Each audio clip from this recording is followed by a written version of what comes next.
तर मुंबई महापालिका निवडणुकीसाठी शिंदेंच्या शिवसेनेनं नारळ फोडलाय। शिवसेनेच्या मुंबईतल्या सर्व नगरसेवकांची बैठक शिंदेंच्या उपस्थितीत पार पडली। यावेळी निवडणुकांच्या पार्श्वभूमीवर शिंदेंनी नगरसेवकांना मार्गदर्शन केलं।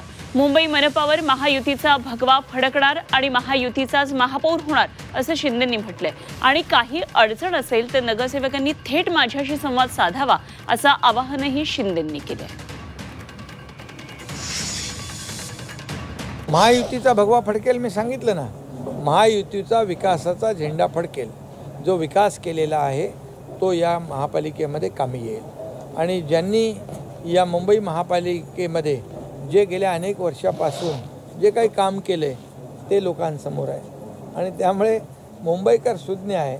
मुंबईकर या निवडणुकीमध्ये परिवर्तन घडवल्याशिवाय राहणार नाही आणि महायुतीचा महापौर झाल्याशिवाय राहणार नाही।